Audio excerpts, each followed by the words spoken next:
Thank you, Mr. Chairman, and thank you to our second panel. Been a long wait for you. Mr. Merrifield, it's good to see you again since COP27. Thank you very much. It's about as warm here as it was back then. Indeed. Yeah. I spoke to the first panel about my draft legislation, the Nuclear Advisory Committee Reform Act. Could you talk to us about why the reforms laid out in this legislation are needed, and along with that, would these changes actually produce better outcomes because the advisory committee on reactor safeguards will be focused on new and novel projects? Yeah, thank you very much for that question. And this is an issue I've been thinking about since the late 1990s when I was a commissioner. I interacted with the ACRS, and I engaged with them and used their work product in helping make determinations as commissioner. I engaged, and I had it read into the record, with the Nuclear Innovation Alliance in a study of ACRS.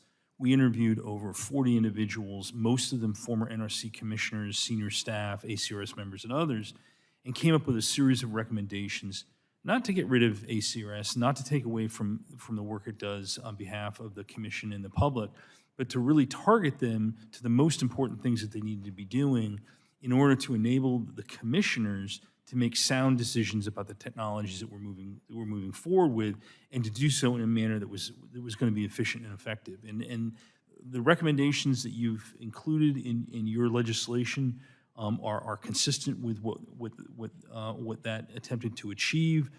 We certainly, I certainly support the work that you're doing there. We'd certainly be committed to working with the committee to see if there's some additional improvements to your legislation we could make.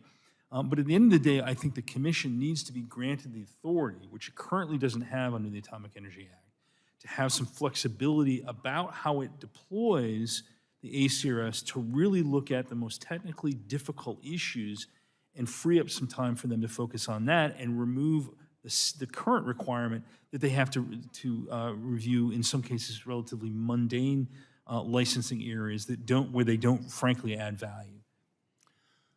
Good tools used by the right body ultimately help make the project work, doesn't it? Well, we hope that's the case. In addition to making sure the NRC's regulatory requirements are appropriate, the right staff must be in place to do the work. There are some proposals to improve the NRC's ability to hire the right people, including one bill today, the Strengthening the NRC Workforce Act of 2023. However, I'm concerned that we need a fix that provides certainty to companies that they'll be working with a competent regulator in the long term. And so, Mr. Merrifield, your testimony discusses this legislation as well as the need for the NRC to have qualified staff and leadership. Can you expand on that? And then secondarily, how can the NRC incorporate some of the best practices of private industry to attract the right staff?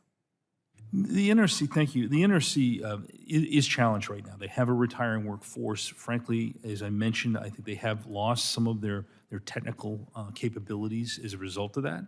And so having greater tools to make sure that they've got the right workforce makes sense.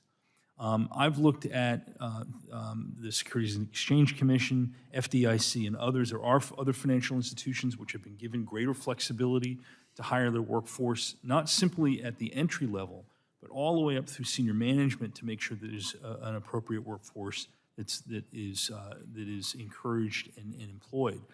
I think it's very important that they have diversity in that group, not just simply.